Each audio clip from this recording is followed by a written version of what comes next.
Dentro disso, ainda vocês pequenos, né? Antes de chegar nessa outra parte do livramento. Eu lembro também, você tá falando, eu tô lembrando das coisas aqui. Sim, então compartilha. Eu lembro porque nesse período da igreja que a gente cresceu, que era o Verbo da Vida, minha mãe foi aprendendo muitas coisas. Então o que minha mãe fazia? Isso aqui é chave para vocês, tá? A gente tá falando de coisas pessoais, familiares. Mas Sim. Quantas vezes a minha mãe fazia eu dobrar o joelho no chão, eu e meu irmão, e a gente ficar orando em línguas ali na cama. Quando vocês Muitas foram vezes. batizados? Não, batizado, já era batizado. Já tinha mais de 7 anos de idade. E a gente ficava ali de joelho no chão. E ela falava, Rogério, é a sua vez de orar em línguas. Daqui a pouco, Marcela, é a sua vez de orar em línguas. E a gente ficava ali orando em línguas, de joelho no chão. Foram várias vezes que a minha mãe fazia isso. Às vezes, sabe o que ela fazia? Nunca se esqueça. Ó, por que Deus já chamou a gente para libertação? Porque desde pequenininho, ela pegava essas fichas de libertação e ali orava junto com a gente, fazia a gente orar. As orações de libertação. Hoje a gente faz muito esse trabalho de cura, de libertação, de clínica, esse trabalho que a gente desenvolve de ajudar pessoas, de restauração. E quantas vezes a minha mãe pegava ali, porque ela aprendeu isso, ela teve ministração também na época no Verbo, através do ministério, acho que era do Shekinah. Do Shekinah. E aí ela começou a fazer isso dentro de casa com a gente. E fazia, filhos, vamos orar assim com a mãe. Vamos quebrar isso, vamos quebrar aquilo. Eu e meu irmão. E a gente orava, e a gente orava, e a gente orava, e a gente orava. E tudo isso foi gerando o que em mim? Uma vida curada. E eu tive problemas, né? E olha eu que tive mesmo problemas. assim teve problemas. Guerras, batalhas. Guerras e batalhas. Tá? Outra coisa também que sua mãe falava, que às vezes eu escuto, ela falava pra mim, né? Que o que Caxias ensinava ela a fazer, né? Pra gravar, porque assim, na realidade não é só o trabalho na salinha com as tias. As mães têm que colaborar para que os filhos possam se desenvolver eclesiasticamente. Não adianta também, né? É. Aqui na igreja a gente ensina, em caso os pais não, é claro, quando é um contexto de uma casa Sim. ímpia, a gente entende, mas quando é contexto de casa cristã... Ela me disse que as tias ensinou ela a pôr um versículo por semana. E naquela semana você tinha que decorar aquele versículo. Nossa, era uma máquina de decorar versículo. Ela me disse isso. Também, depois que eu fiz também o seminário teológico infantil, que eu falei, foi depois isso, eu decorava os versículos, eu decorava capítulo, eu fui aprendendo, mas ela fazia a gente decorar, ler a Bíblia. Rogério, vai ler a Bíblia, que é uma coisa que a gente precisa fazer com os nossos filhos. Sim. Tá? Não lembro muito de culto doméstico. Mas o culto doméstico foi trocado por essas práticas o nosso culto doméstico era isso. Minha mãe pegava a gente ali, vamos orar, filho, vai ler a Bíblia, filho, faz isso. Meu pai estava trabalhando, então minha mãe, ela cumpria esse papel, né? Que geralmente a mãe faz isso muito bem. E Sim. aí ela fazia isso com a gente. E isso foi um divisor de águas. Por quê? Porque eu tô aqui até hoje. Tô aqui pela graça e pela bondade do Senhor. E a questão de estudar a palavra, foi os pais também que deu exemplo, não foi? Sim, essa questão de... Igual hoje eu escrevo, né? Daqui a pouco a gente pode falar sobre isso, livros. A gente faz os cursos, mentorias. Mas olha só, quantas e quantas vezes, foram inúmeras vezes, que eu entrava no quarto do meu pai e da minha mãe, pilhas e pilhas de livros, principalmente, né, de alguns pastores, autoridades no reino espiritual. Seu pai gosta muito do Kenneth Hagin. E ali ele com vários livros, tem vários, né, T.L. Osborne, pastores que passaram, que já são falecidos, e que naquele tempo eles estavam ativos ainda. Ele também gosta da Valnice Milhomes, muitos livros, né, de oração. E ali, quantas e quantas vezes eu vi ele ali lendo, estudando a Bíblia, rabiscando. E isso também eu tenho como memória, porque é o que eu falo, né? As minhas memórias são essas. Quantos filhos que eles carregam outras memórias que não são boas?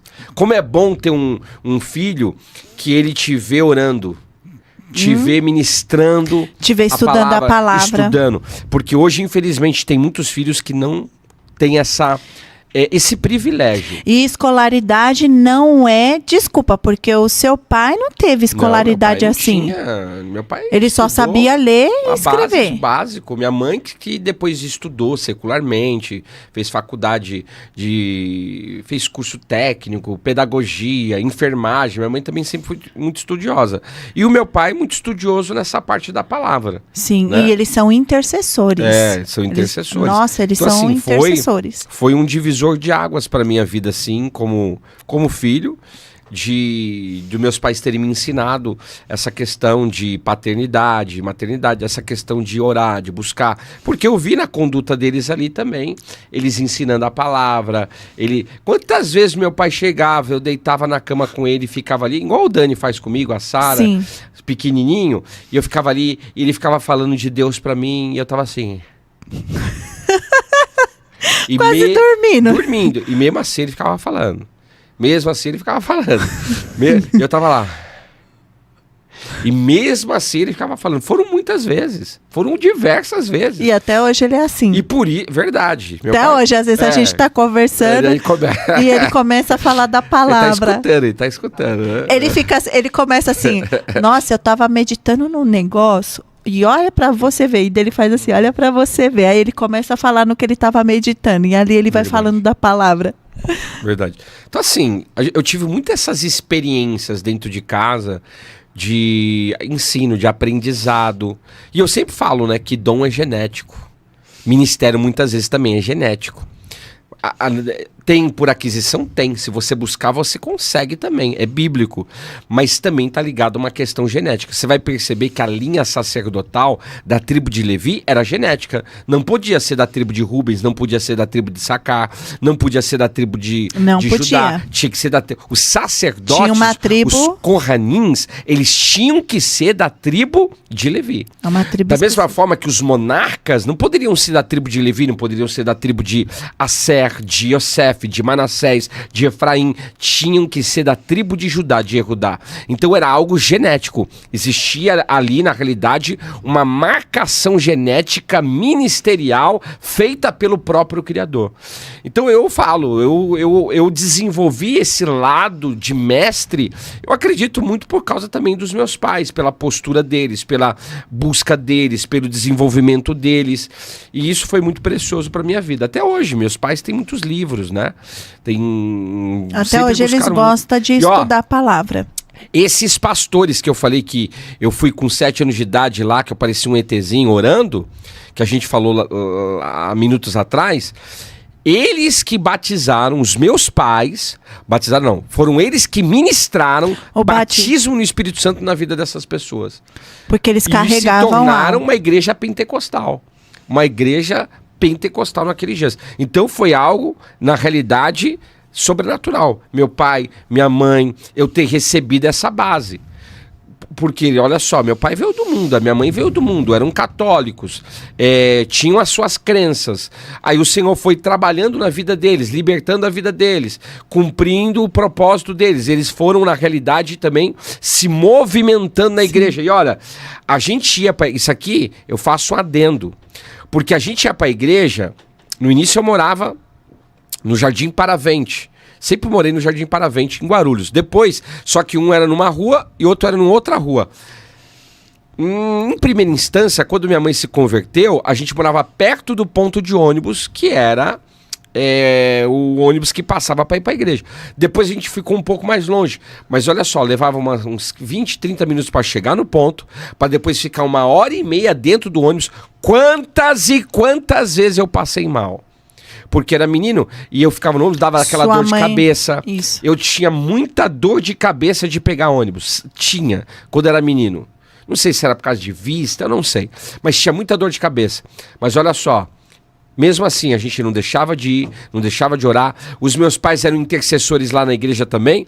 Era tipo culto 18 horas. O culto era às 18 horas. E aí o que acontece? Era 4 horas da tarde. Olha só, a gente já estava na igreja. Eu ficava lá na igreja, eu ficava às vezes como fala? No... Oh, meu Deus. No hall? Não, também. No estacionamento? No estacionamento da igreja. Ficava ali com os meninos, às vezes, brincando. Às vezes eu estava em casa, brincando com os meus primos, empinando pipa, minha mãe falava, Rogério, tá na hora de ir pra igreja. Aí eu já falava assim, não acredito, tem que ir pra igreja. Aí a gente ia pra igreja, meus pais ficavam na intercessão. Quer dizer, era puxado, mas isso foi um divisor de águas. Porque hoje também, né? Hoje parece que assim, Vai matar. Vai matar o filho se levar ele para a igreja um pouquinho antes. Às vezes os pais, que eles não estimulam seus filhos nisso daí. O culto, então, era às 18 horas. E que hora que vocês chegavam na igreja? A gente chegava 4 horas, 16 horas da tarde. 2 horas antes. 16 E que hora vocês saíam de casa? A gente eu acho que umas 2 horas da tarde. 2 horas da tarde. Quer dizer... Para chegar às 4 na igreja. A gente tá aí os meus pais meu pai e minha mãe pode falar aí no chat, eles para não falar que a gente é mentiroso. Se era 4 horas, a gente às vezes não tinha carona. Depois, 1 hora ou outra, um dava carona, mas era muito difícil. Meu pai, nesse cenário, ele tinha uma variante que foi roubada na porta da igreja. Olha só. Então foi roubado uma variante na porta da igreja dele. Perdeu o carro. Começamos a ir somente de ônibus. Ixi... E aí, 4 horas da tarde. Então, 2 horas, já tinha que estar pronto. Começava a se arrumar 1 hora da tarde para pegar o ônibus lá, ir pro ponto para pegar o ônibus, para o culto começar às 6 horas, para encerrar 8h30, 9 horas, para a gente chegar em casa 10h30, 11 horas da noite. Tá aí os meus pais, eles podem falar, tá? E é bom falar sobre isso. Aqui a Mafalda, a pastora Mafalda, ó, foram eles que ministraram em mim o dom do Espírito Santo. Tá vendo aqui? Ô, glória. Tá aqui, ó, um testemunho vivo da pastora Mafaldinha. Nem eu sabia isso, hein, Mafaldinha? Meu Deus. Tá vendo? Shalom, Mafaldinha. Agora, esse beijo abençoado. Mas é bom falar sobre isso, porque hoje nós estamos no mundo da facilidade, né? E hoje eu vejo tanto da facilidade quanto da desculpa. Hoje o povo dá muita desculpa para ir para a igreja. Porque está chovendo. Porque a igreja é muito longe. Mas eu vou levar meus filhos pequenos, mas está chovendo, está isso, está aquilo. É muita desculpa para poder ir para a igreja. Só que porque que antes, e por isso, talvez por isso também as igrejas se esfriam, porque as pessoas hoje colocam muita desculpa para servir a Deus. E na realidade, antigamente, eu vejo isso também, que antigamente o povo era firme, o povo não via distância, o povo não via tempo, o povo não via, eles iam com prazer, iam com alegria. Como eu creio também que seus pais iam para a igreja, mesmo andando 2 horas para chegar na igreja, iam com alegria para a igreja para servir ao Senhor. Chegava 2 horas antes do culto, das 16 às 18, eles ficavam intercedendo antes do culto, não é isso? Sim. Para depois ficar no culto, e ficar lá no culto, terminava e depois que ir embora. Olha só, né? E tudo isso, Deus compensa, porque olha como está o pastor hoje, né? Então são frutos, são sementes que ensina a criança no caminho que deve andar, para que depois não se desvie dele. Então eles ensinaram a palavra, me ensinaram a buscar Deus, principalmente ensinaram a buscar Deus, ensinaram a palavra.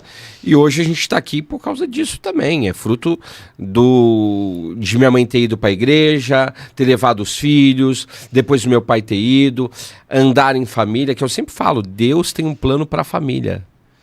Deus instituiu o que no Jardim do Éden? Uma família, um casal, que depois teve muitos filhos. Quer dizer, esse é o evangelho. É um evangelho que transforma famílias, que transforma pais, filhos, casais. E é isso que a gente crê. A gente crê nesse evangelho transformador, nesse evangelho restaurador de famílias.